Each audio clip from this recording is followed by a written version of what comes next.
up guys, Aaron from Sonic. We have here today Aaron with this amazing looking GR86, and in the series of driver behind the vehicle, we want to do this video to showcase and have the owner talk about the vehicle a little bit about his history and how he got into this and why he bought the GR86. So a lot of exciting stuff. So let's stop talking, let's go inside the car and let's hear Aaron's story.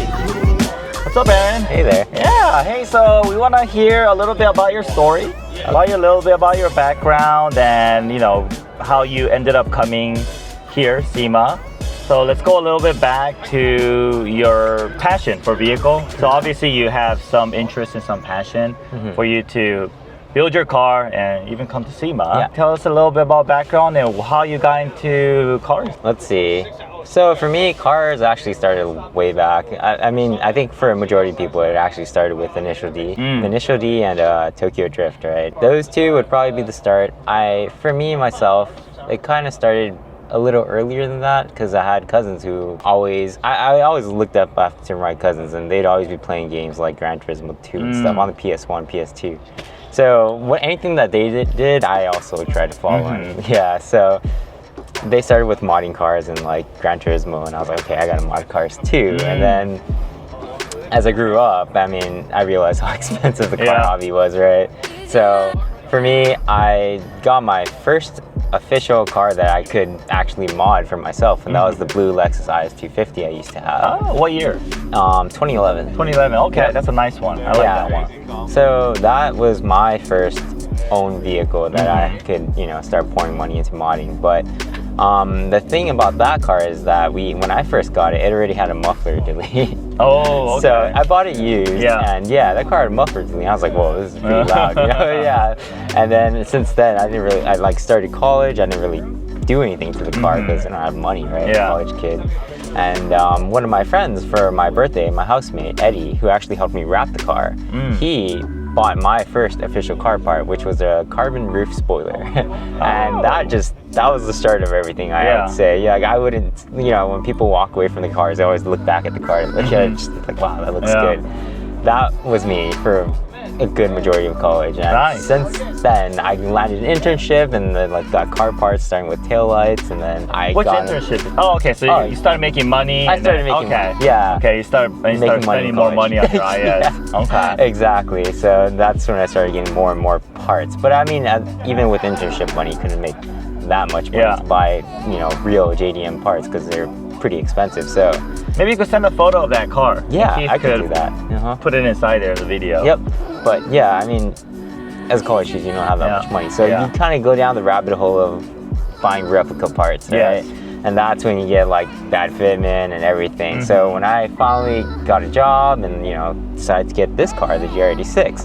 So this is your second car? This is my second car. And you traded in your Lexus IS? I sold that one. You sold that one and then, okay. And what year did you buy this GR86? This year, I bought it last April 2023. Did you have to wait a long time? I waited a very long time. I was on the wait list for well over a year. Wow. Yep.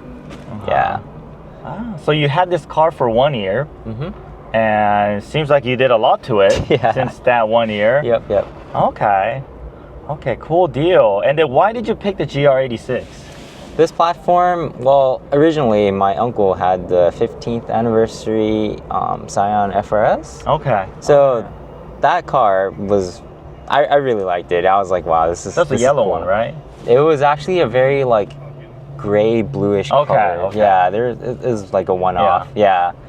That car, I just really liked it. And then when this one came out, I was skeptical at first because the rear looked a lot like the NSX to me. Yeah, it didn't have the center light bar, but it just looked like the NSX, and I was like, oh, it's okay. And then when my friend Mitch, Road Driven, when he got the car, I was like, okay, I gotta get the car. I was like, it's time.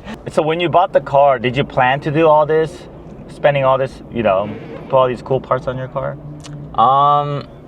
Yes and no. I mean, a lot of things just happened. Like, when I heard that I was gonna be able to have the opportunity to go to Sema, I was like, oh crap, now's the time, But no, originally I was expecting to just have wheels or something and just drive for a year or so, and then, So what's the most favorite part about everything you did to your car?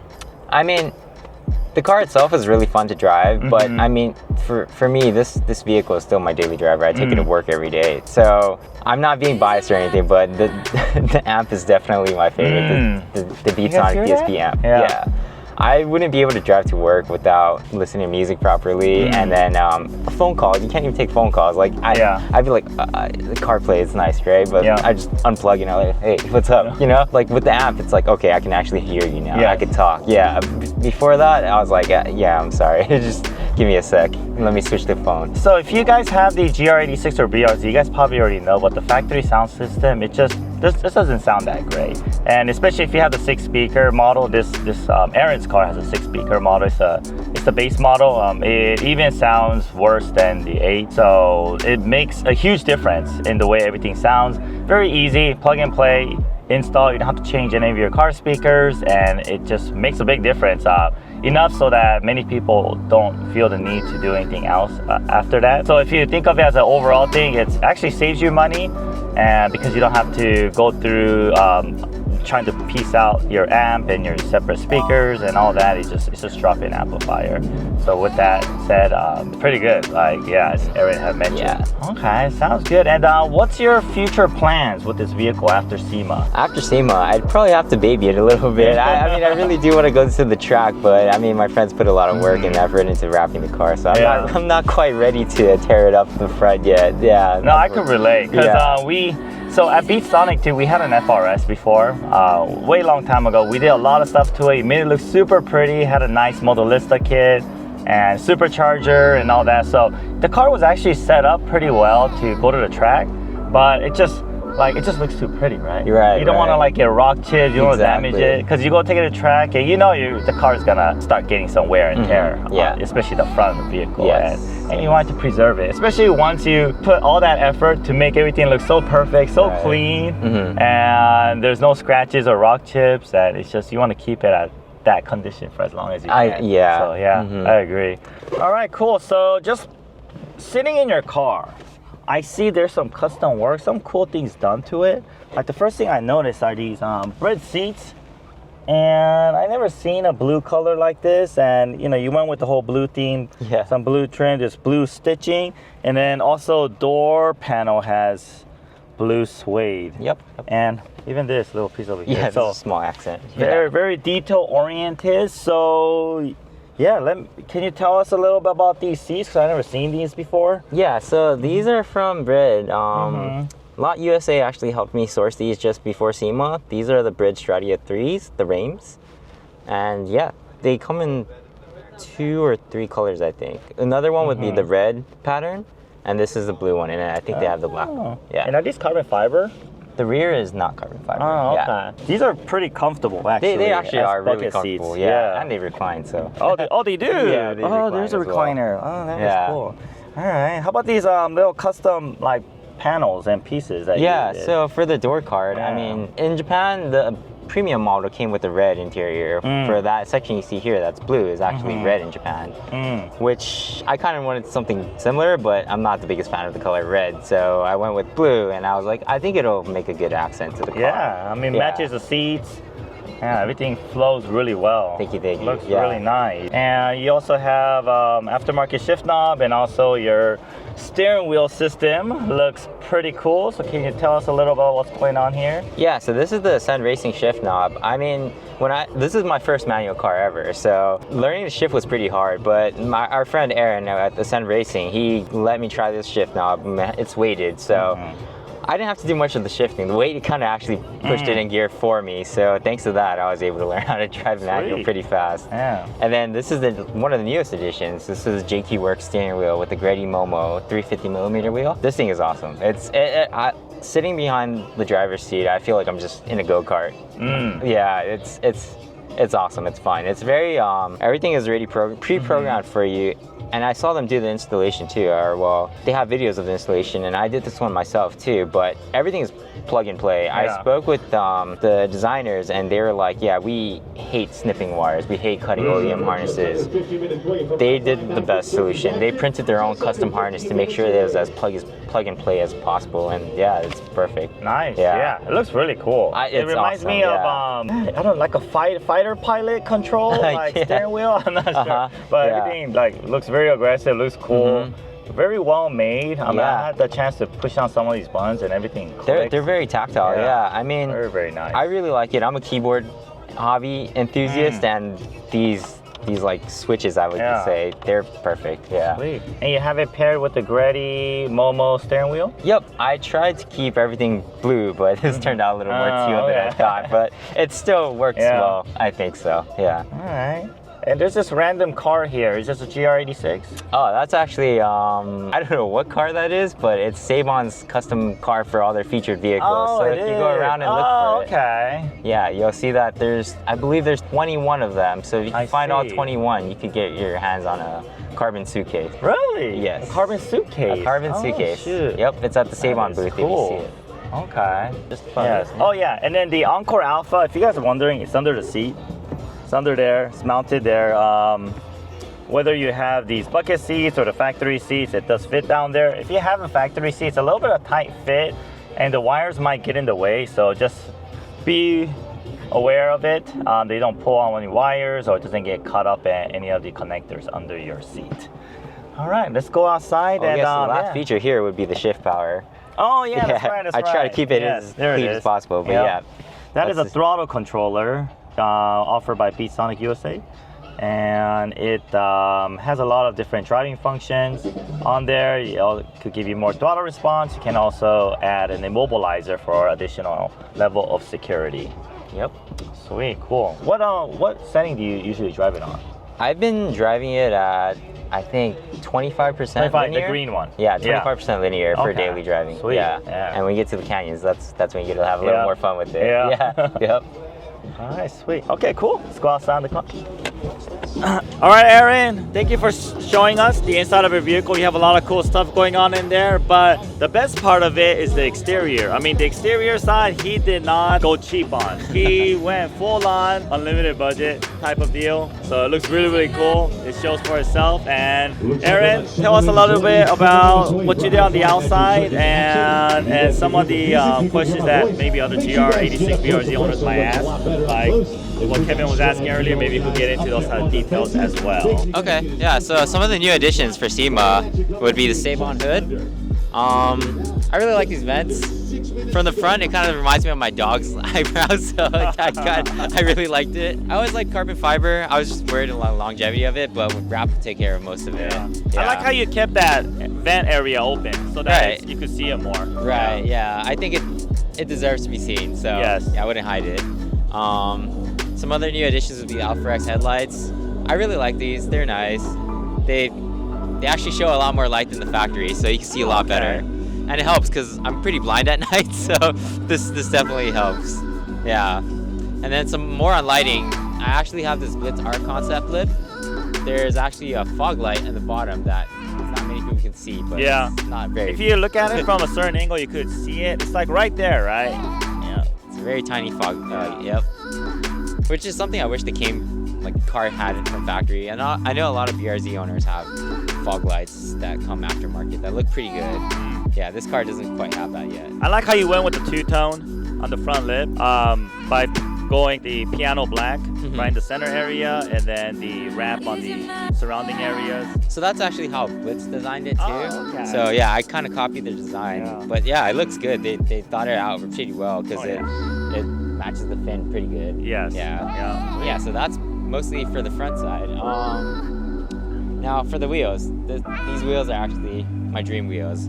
The ZE40 has always been my favorite. In this particular color too, the matte gunmetal blue. Yeah, I really like this wheel. When I got this car, I knew this was the wheel I wanted. So. And it goes with your whole theme of like bluish, white tint, even from the inside. Yep. Yeah. Beautiful color too. Thank you. Yeah. It's actually pretty common for this car now, surprisingly. Prior to getting it, I didn't see anyone with it, but now a lot of people have it, so I'm just like, okay, I'm not the first anymore. Now for the caliper colors, before I knew I was going to SEMA, I was gonna have white wheels, and I think white and Tiffany blue, you can't beat that combo. I think it just looks really good. And it kind of works for this combo. It's not too bad. If I were to do it again and knowing that I had blue wheels, it'd probably be a lighter champagne white goldish color. Yeah, something to accent the wrap more. But Nice. I think it still looks pretty good. Yeah, no, I think it looks beautiful. And good job on that combination. Thank you, thank you. Yeah, so like here, the car actually has a lot of TRD parts that are very subtle and hidden. One would be this fin right here. It's an OEM TRD part. And there's also a tiny one right here. Oh. This is this US TRD or is it Japan TRD? Japan TRD. Japan TRD. Yeah. I don't know if US actually sells TRD parts. Yeah, I know Longo Toyota was listing some parts, but I don't think they had all of them. Only like the front lip, side skirt, and the rear diffuser. But all these small garnishes you can't really find. Yeah, I think the US TRD is more focused on the truck side, right? And then the Japan TRD has much more. Yeah. Sport compact. I think US is trying to shift off the like race cars for the TRD lineup, mostly off-roading now. Yes. Yeah. So yeah, to bring it from the front to the back, we have the exceed lip or side skirt. It's one of my favorite parts because it actually cleans out this void right here. For the GR86, there's such a big void right here that it needs something to fill it, and yeah, that helps a lot. And do you know why they made it like that? Does it serve some sort of purpose? It probably has some aero functionality that I don't know of, but yeah, for a daily driver, it's a big void. Yeah. And then just to interrupt, thank you, Aaron, for making the only decal on the car that's not black. Use Sonic Blue right here. Made it stand out. Thank you very much. Yeah. Okay, tell us a little bit about this sticker over here. Yeah, so this sticker is it represents my dog. My dog's name is Aki, or her full name is Akiha, which is my license plate. Yeah, she's a black Shiba Inu. Nice. With the same scarf, red cloud pattern. Very cute. I had to bring her with me to Sema. Maybe next time you could bring her. I could bring her to the shop. Yeah. Bring her out. Maybe we could shoot a little bit of video. Yep. Now for the rear side, this is another TRD garnish right here. It sits on top of the taillight. Oh, it nice. probably provides some aero that I don't fully utilize. Very subtle, but. And then aftermarket taillights? Aftermarket taillights. So yeah, these are also Alpha X. I have the Alpha X taillights, trunk light bar, and the bottom diffuser, fourth brake light. So trunk light bar from the factory, it doesn't light up? It does not light up. Yeah. But now at nighttime, it lights up all throughout the side. All throughout. Pretty cool. Remember how I mentioned the NSX had the light bar? Yes. That's kind of what I ended up doing. I have the light bar now. And it looks pretty good. It's subtle. Yeah. Yep. One of my all-time favorite things in general for all cars, inspired by the Lexus ISF, would be quad exhaust.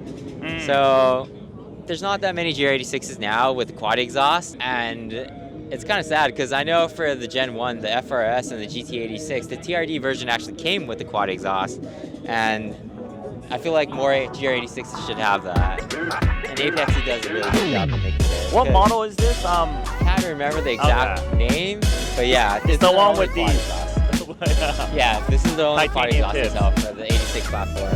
And this is a TRD garnish as well, actually meant for quad exhaust. So that's made by Toyota. That's why this paint matches so well, because otherwise it'd be pretty off. Jim from Footwork Autosport actually helped me source this.